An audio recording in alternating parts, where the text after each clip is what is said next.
វិទ្យាល័យចាដែលគេមានឈ្មោះថាកុងជូចាកុងជូនេះគឺជាសាកលវិទ្យាល័យមួយក្នុងចំណោមសាកលវិទ្យាល័យជាច្រើននៅក្នុងទីក្រុងសូលនៃប្រទេសកូរ៉េខាងត្បូងនេះហើយក៏ជាសាកលវិទ្យាល័យមួយដែលអាចនិយាយបានថាជាអតីតសាលាដែលលោកប្រធានាធិបតីលីនយ៉ុងបាក់នៃប្រទេសកូរ៉េខាងត្បូងនេះគាត់ក៏ធ្លាប់គឺជានិស្សិតនៅក្នុងសាលានេះផងដែរចាហើយថ្ងៃនេះចាគឺលោកអ្នកប្រកាសជាផ្លាច់ចិត្តហើយបានជួយយើងជួយមកទីនេះដោយសារនៅទីនេះយើងមានព្រឹត្តិការណ៍មួយដ៏អស្ចារ្យនិងប្លែកហើយជាពិសេសជាព្រឹត្តិការណ៍ដែលពិសេសមួយមិនធ្លាប់មានទេសូម្បីតែនៅប្រទេសយើងក៏យើងហាក់ដូចជាមិនធ្លាប់បានជួបដែរនិយាយទៅគឺយើងមិនធ្លាប់បានជួបហើយមិនធ្លាប់បានឮទេប៉ុន្តែសម្រាប់កម្មវិធីថ្ងៃនេះគឺយើងនឹងពោះនាំយកនៅសកម្មភាពនៅអ្វីដែលជាក់ស្ដែងជូនដល់លោកស្រីទស្សនាគួរថានៅទីនេះអាកាសធាតុត្រជាក់មែនទែនដោយសារតែយើងនៅឯជាប់ភ្នំបាទនៅទីនេះជាជើងភ្នំហើយអាចនិយាយថាបានបាទចាគឺថាសាកលវិទ្យាល័យនេះគឺជាសាកលវិទ្យាល័យដ៏ធំមួយផងដែរអាចនិយាយបានថាក្នុងចំណោមសាកលវិទ្យាល័យដែលធំជាងគេនៅទីក្រុងសូលហើយសម្រាប់ថ្ងៃនេះខ្ញុំសូមជម្រាបថាគឺជាកម្មវិធីប្រគំតន្ត្រីមួយដែលរៀបចំឡើងដោយខាងក្រុមហ៊ុនឯកជនមួយដែលមានឈ្មោះថា E2 ហើយសម្រាប់ក្រុមហ៊ុនឯកជននេះគឺថាគាត់ជាក្រុមហ៊ុនមួយដែលជាអ្នកដូចថាគាត់មានគេហៅថាប្រធានបទឬក៏អាចថាមានគោលនយោបាយនិងគោលការណ៍របស់គាត់ហ្នឹងគឺជួយជំរុញនិងលើកទឹកចិត្តនិងឧបត្ថម្ភដល់និស្សិតដែលរៀនពូកែចាជាពិសេសនោះគឺអ្នកដែលខិតខំរៀនសូត្រព្រោះអីនៅទីនេះអញ្ចឹងនៅពេលធម្មតានៅពេលដែលសិស្សចប់ពីវិទ្យាល័យបញ្ចប់នៅថ្នាក់វិទ្យាល័យគឺគាត់នឹងត្រូវបន្តចូលទៅរៀននៅមហាវិទ្យាល័យចាដូច្នេះគឺក្រុមហ៊ុននេះគឺគាត់មានសេវាកម្មហាក់ដូចជាគាត់ផ្ដល់នៅការប្រឹក្សាទាក់ទងទៅនឹងតើវិធីសាស្ត្រធ្វើយ៉ាងណាដើម្បីជ្រើសរើសយកមុខជំនាញដែលត្រឹមត្រូវសម្រាប់និស្ស័យរបស់យើងឬក៏ទៅតាមទេពកោសល្យរបស់យើងនឹងផ្ដល់នៅរបៀបរបបនៃការធ្វើជានិស្សិតដ៏ល្អផ្ដល់នៅជំនាញសំខាន់ធ្វើយ៉ាងណាដើម្បីឲ្យរៀនពូកែនិងមានវិធីសាស្ត្របន្ថែមទៀតដើម្បីធ្វើយ៉ាងណាឲ្យយើងធ្វើអារម្មណ៍យើងមូលល្អដើម្បីឲ្យយើងរៀនសូត្រទៅយើងចិត្តចង់នឹងការសិក្សានឹងបានល្អបាទពិសេសមែនតើមកឃើញថាសម្រាប់អារម្មណ៍នៅក្នុងការសិក្សាគឺចាំបាច់ណាស់និមលក៏អញ្ចឹងដែរគឺការទៅយើងជាប់រវល់ការងារជាប់រវល់នៅបញ្ហាគ្រួសារក៏ធ្វើឲ្យការសិក្សារបស់យើងធ្លាក់ចុះផងដែរបាទចាហើយនេះហើយគឺ E2 នេះគឺគាត់ជាក្រុមហ៊ុនឯកជនមួយដែលផ្ដល់សេវាកម្មខាងផ្នែកនេះហើយថ្ងៃនេះគឺគាត់បានរៀបចំនៅព្រឹត្តិការណ៍ប្រគំតន្ត្រីដ៏ធំនេះចាសម្រាប់និស្សិតដែលគាត់ជានិស្សិតដែលខិតខំសិក្សានិងរៀនពូកែហើយគាត់នឹងក៏ជាអ្នកចូលរួមនៅក្នុងការបង្កើតនៅជា course នៃការសិក្សាមួយនៅក្នុងមហាវិទ្យាល័យឬក៏សាកលវិទ្យាល័យនេះតែម្ដងហើយក៏សូមជម្រាបថាហើយដើម្បីបានជាយើងជើញមកទីនេះដឹងហេតុអីអត់ព្រោះតែការប្រគំតន្ត្រីនេះគឺមានការចូលរួមដោយតារាចម្រៀងដ៏ល្បីបាទនៅក្នុងបាទតែកូរ៉េនេះចាគឺមានដូចជា Track Teen Pop ចា Simon D DJ DOC ហើយជាពិសេសនោះគឺ Girl Generation ចាដូច្នេះថ្ងៃនេះយើងនឹងបិទយកសកម្មភាពនៃតារាចម្រៀង Girl Generation ដល់តដែលមានការសម្ដែងរបស់គាត់ថាតើថ្ងៃនេះគាត់នឹងមានការសម្ដែងយ៉ាងម៉េចខ្លះបាទជាពិសេសបាទសម្រាប់កម្មវិធីយើងគឺត្រូវការអរគុណសម្រាប់ខាងការងារខាងក្រុមចាគឺខាងនាយកដ្ឋាន COSIS ដែលជានាយកដ្ឋានមួយរបស់ក្រសួងវប្បធម៌កីឡានិងទេសចរណ៍នៃប្រទេសកូរ៉េខាងត្បូងតែម្ដងហើយគាត់ជាអ្នករៀបចំនៅដំណើរកម្សាន្តរបស់យើងក៏ដូចជាជួយទំនាក់ទំនងនៅការរៀបចំកម្មវិធីផ្សេងបាទជាពិសេសបាទឥឡូវនេះផ្សេងយើងមិនមានកាតនេះទេដែលគាត់មិនបានរៀបចំគឺយើងមិនអាចមានសិទ្ធិនៅក្នុងការចូលរួមក្នុងកម្មវិធីនេះដោយគេដែរឯងទេបាទនិយាយទៅគឺយើងគីប្រៀបដូចនិស្សិតជាន់ខ្ពស់ដែរចាមុនពេលចូលទៅទស្សនានឹងសកម្មភាពនេះខ្ញុំសូមជម្រាបទ្រោះអំពីរបៀបរបបដើម្បីយើងអាចចូលរួមទស្សនា concert នេះបាទព្រោះឲ្យយើងមានឆ្លងកាត់នៅដំណាក់កាលច្រើនចាដល់ជាដំបូងនោះគឺយើងត្រូវតែជាសិស្សឬក៏និស្សិតដែលបានចូលរួមសិក្សានៅក្នុងវគ្គសិក្សា course ដែលគេរៀបចំនៅក្នុងសាកលវិទ្យាល័យនេះហើយបន្តទៅទៀតនោះគឺនៅខាងក្រៅបូតជាច្រើនចាបូតនេះគឺជាបូតមួយដែលគេធ្វើឡើងសម្រាប់ឲ្យសាស្ត្រាចារ្យដែលគាត់ជាអ្នកបង្រៀននៅរាល់ course នីមួយៗរបស់សាលានេះហើយដូច្នេះហើយនៅពេលដែលសិស្សនិស្សិតនីមួយៗដែលគាត់បានបង់លុយចូលសិក្សានោះគឺគាត់ប្រកាសជាមាន receipt នៅជាប់នឹងខ្លួនហើយចាហើយនេះហើយគឺគាត់នឹងយក receipt នេះយកមកតាម book ដើម្បីស្វែងរកសាស្ត្រាចារ្យដែលគាត់ជាអ្នកបង្រៀនគាត់នៅផ្ទាល់នោះហើយបន្តមកគឺគាត់យកទៅបដូរដើម្បីយកបានសម្បត្តិចូលទស្សនា concert នេះបាទផ្សេងមែនតើហើយចុះនីមួយថ្ងៃហ្នឹងមានអីមកបដូរនាងខ្ញុំរៀននៅនឹងដែរអូខេសម្រាប់ថ្ងៃនេះគឺយើងមានតែបាទខាងស្ថានីយ៍ទូរទស្សន៍5និងខាងស្ថានីយ៍ទូរទស្សន៍ KBS បាទ KBS ដែលគាត់នឹងផ្ដល់ជូនសិទ្ធិនេះដល់ពួកយើងជួយទស្សនានិងថតយកសកម្មភាពនេះដល់បាទវិទ្យាចាក់កម្មវិធីទាំងមូលនិងស្ថានីយ៍ទូរទស្សន៍5សម្រាប់កម្មវិធី M14 ចាគឺបញ្ជាក់ថាកម្មវិធីរបស់យើងគឺតំណាងឲ្យប្រទេសកម្ពុជាតែមួយគត់ដែលបានជើញចូលរួមនៅក្នុងកម្មវិធីនេះក៏ដូចជាកម្មវិធីផ្សេងៗដែលរៀបចំឡើងដោយ COSIS នេះចាអូខេចាដូច្នេះយើងចូលរួមគាត់ជាចង់ដឹងខ្លាយមែនទេចាអូខេឥឡូវយើងនាំគ្នាចូលរួមទស្សនានៅក្នុងខាងក្នុងទាំងអស់គ្នាសម្រាប់កម្មវិធី M14 ទាំងអស់គ្នាបាទសូមអញ្ជើញ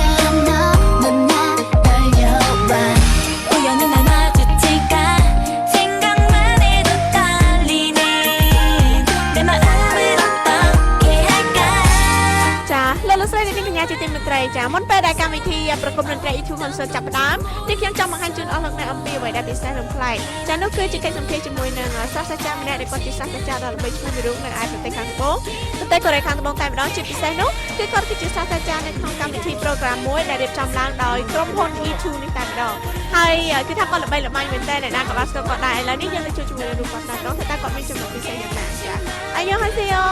춤립서 캄푸치에 ចាអរគុណច្រើនចាគឺថា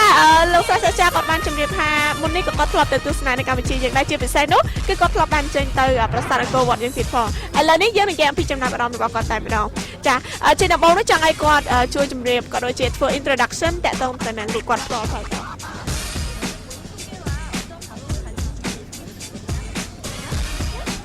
예, 저는 한국의 역사를 가르치는 설민석 선생입니다. 한국의 그 교육의 특성은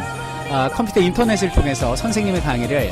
전국에 있는 학생들이 들을 수 있는 특징이 있어서요. 온라인 인터넷 강의로 학생들과 만나고 있습니다. 캄보디아는 제가 전에도 앙코르와트 가본 적이 있는 정말 매력적이고 신비한 나라라고 생각하고 있고 많은 한국인들도 캄보디아에 대해서 우호적이고 아주 멋진 나라라고 생각을 합니다.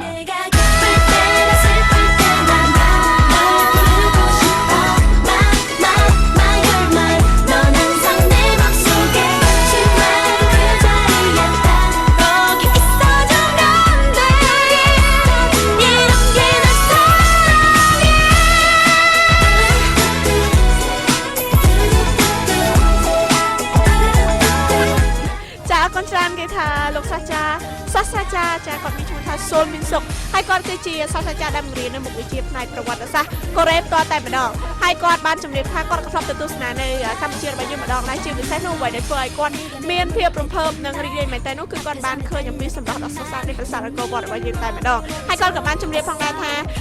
ប្រជាជននៅទីនេះតែម្ដងគឺប្រជាជនកូរ៉េគឺតែងតែមាន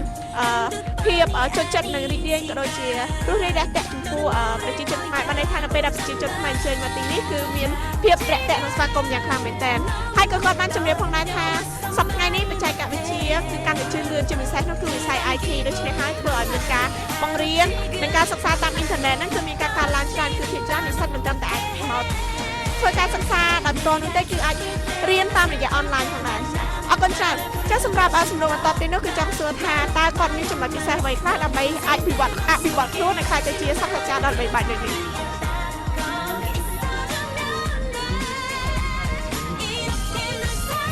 네, 비법은 이제 두 가지인데요. 첫 번째는 끊임없는 노력에 있습니다. 저는 학생들 앞에서 가장 건강하고 최상의 모습의 수업을 하기 위해서 술, 담배, 커피, 콜라까지 마시지 않습니다. 입에도 대지 않고요. 항상 좀 건강을 유지하려고 하고 그 외에는 수업에 연구에만 열중하고 있는 노력이 첫 번째 비결이고 두 번째는 뭐 노력만 한다고 성공을 보장할 수는 없죠. 자기만의 차별화된 노하우가 필요한데요. 저는 저의 타고난 재능을 살려서 최대한 재미있고 쉽고 익사이팅하게 학생들에게 역사를 자칫 지루해할 수 있는 역사를 전달하려고 노력하고 있습니다.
អ្វីដែលសំខាន់បំផុតគឺគាត់ត្រូវរៀបចំនៅ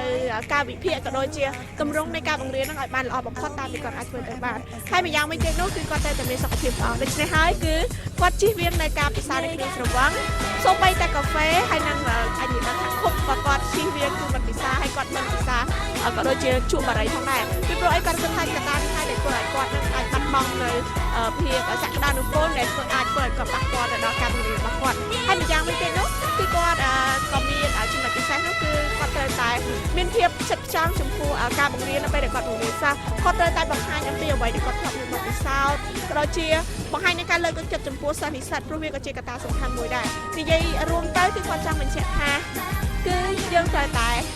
ម្នាក់ត្រូវតែមានការខំប្រឹងនិងតស៊ូព្យាយាមទៅអ្វីៗទៅបានសម្រេចអរគុណច្រើនចាស់សម្រាប់សំណួរចុងក្រោយនោះគឺខ្ញុំចង់ជម្រាបសួរថាតែគាត់មានដំបូន្មានល្អៗក៏ដូចជាមានការផ្ដល់នៅយោបល់យ៉ាងណាខ្លះចំពោះសិស្សនិស្សិតជាពិសេសនោះគឺសិស្សនិស្សិតដែលគាត់ទៅតែបញ្ចប់នៅវិទ្យាល័យហើយត្រៀមចូលសិក្សាបន្តនៅមហាវិទ្យាល័យ University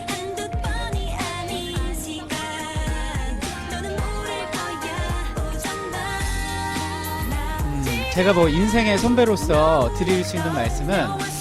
꿈을 잃지 말라는 말씀 드리고 싶어요. 이거는 단지 어떤 특정 교과서나 책 속에 있는 말이 아니고 리얼, 현실입니다. 저 같은 경우도 어려움이 많았고 고민이 많은 젊은 시절이 있었는데 목표를 세우고 아무리 힘들어도 그 꿈을 잃지 않고 꿈을 향해서 노력을 하니까 그게 현실이 되더라고요. 이런 기적이 굉장히 많이 일어났고 지금도 꿈을 꾸고 그 기적을 이루려 하고 있거든요. Boys be ambitious, dreams come true.